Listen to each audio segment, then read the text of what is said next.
Assalamualaikum warahmatullahi wabarakatuh. Alhamdulillah, wassalatu wassalamu alal anbiya'i wal mursalin wa ala alihi washabihi ajmain, amma ba'du. Yang pertama dan yang paling utama, marilah kita panjatkan puja dan puji syukur kehadirat Allah Subhanahu wa ta'ala, karena dengan rahmatnya kita masih diberi kesehatan hingga saat ini. Salawat dan salam semoga tetap tercurah kepada Nabi besar Muhammad Sallallahu Alaihi Wasallam, keluarganya, para sahabatnya, serta para pengikutnya hingga akhir zaman. Amin ya Rabbal Alamin. Hadirin hadirat yang saya muliakan, bekerja adalah impian sebagian besar orang. Mendengar kata bekerja, ada yang langsung membayangkan capek dan lelah. Tapi ada juga yang langsung tersenyum bahagia. Apapun pekerjaannya, ingat, kerjakan sesuatu karena bermakna, bukan asal kerja. Karena bekerja bukan hanya sekedar mencari nafkah, tapi bekerja bagian dari ibadah. Bukankah kita diciptakan oleh Allah untuk beribadah? Sebagaimana firman Allah dalam Quran surat Az-Zariyat ayat 56. A'udzu billahi minasy syaithanir rajim. Bismillahirrahmanirrahim. Wa ma khalaqtul jinna wal insa illa liya'budun.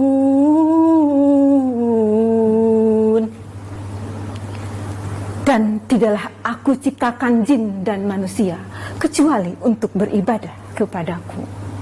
Bekerja adalah beribadah. Dalam beribadah, selain iman dan Islam, juga harus ihsan. Hadirin hadirat yang saya muliakan, insya Allah dalam kesempatan ini saya akan memberikan materi dengan judul Ihsannya Sang Abdi Negara. Berbicara tentang abdi negara tentu tidak terlepas dari berbicara tentang PNS. Ya, profesi yang menjadi trending topik di kalangan job seeker saat ini.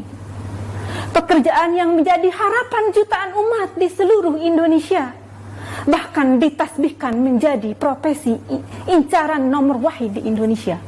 Betul? Apa betul? Banyak memang yang bercita-cita menjadi abdi negara. Namun tidak sedikit pula yang membenci PNS menjadi profesi yang dibenci, tapi juga dicintai. Seabrek citra negatif disematkan kepada PNS, membuat orang-orang berpandangan sebelah mata. Mulai dari pelayanan publik yang tidak optimal, kurang ramah, acuh tak acuh, muka masam, pelesiran keluar di jam kerja, bolos di hari pertama pasca liburan menjadi berita di media massa, dan perilaku lainnya yang tidak pantas. Tak ayal, akronim PNS pun dipelesetkan menjadi pegawai negeri santai. Na'udzubillah min dzalik. Hadirin hadirat yang saya muliakan, mengapa terjadi demikian? Mungkinkah karena kita kurang merasa diawasi? Mungkinkah karena ihsan kita masih kurang?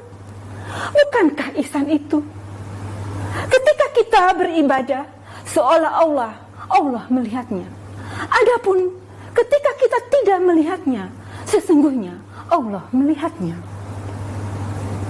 Bukankah Allah menetapkan suatu kebaikan, ihsan atas segala sesuatu? Innallaha katabal ihsana ala kulli syai'in. Hadis riwayat Muslim nomor 1955. Bekerja dengan ihsan artinya ketika kita bekerja, kita merasa diawasi oleh Allah. Adapun kita tidak melihatnya, maka Allah Maha melihat. Saudaraku yang berbahagia, ada sebuah kisah inspirasi sang abdi negara, sang pelayan umat. Dialah Umar bin Abdul Aziz. Umar bin Abdul Aziz adalah salah satu khalifah yang paling dikenal dalam sejarah Islam.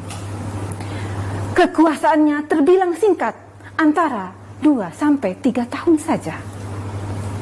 Umar bin Abdul Aziz adalah sosok yang adil, bahkan beliau dijuluki Khulafaur Rasyidin yang kelima. Alkisah, suatu malam Umar bin Abdul Aziz terlihat sibuk merampungkan tugasnya di meja di istananya. Tiba-tiba terdengar ada seseorang yang memberikan salam. Tok tok tok. Assalamualaikum wahai ayahanda. Waalaikumsalam warahmatullahi wabarakatuh wahai putraku.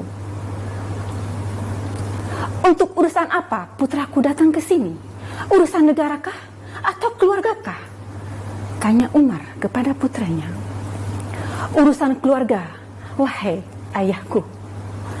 Tiba-tiba Umar meniup lampu penerangnya.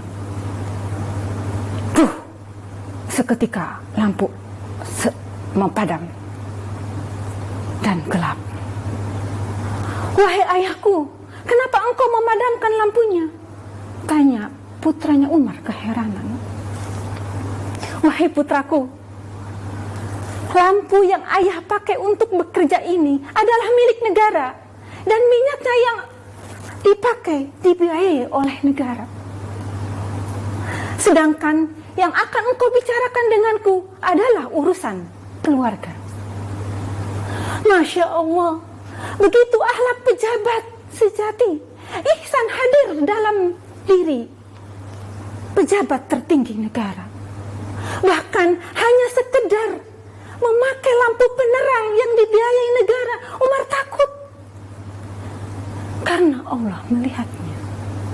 Lantas bagaimana dengan kita? Sungguh malu rasanya apabila kita dibandingkan dengan Umar bin Abdul Aziz. Seringkali kita lupa di sudut ruangan ada CCTV, tapi kita lupa bahwa di setiap sudut, di setiap jalanan, di setiap rumah-rumah ada CCTV Allah yang selalu mengawasi kita. Bahkan di setiap langit yang dijunjung. Hadirin yang saya muliakan, jika saja para abdi negara saat ini imannya, Islamnya, dan ihsannya seperti Umar bin Abdul Aziz, maka tak ada lagi stigma PNS yang malas-malasan, PNS yang korupsi, atau PNS yang menggunakan aset negara untuk kepentingan pribadinya. Semoga kisah Umar bin Abdul Aziz bisa menjadi inspirasi bagi kita sebagai pegawai negeri. Karena inspirasi menjadi kunci agar semua mau berpartisipasi, bahu-membahu membangun negeri, bersama-sama mengabdi tiada henti. Akhir kata, jalan-jalan naik kereta, naik ke atas pakai tangga, mari kita gapai cita-cita, bahagia dunia dan masuk surga. Lebih kurangnya saya mohon maaf. Wabillahi taufiq wal hidayah. Assalamualaikum warahmatullahi wabarakatuh.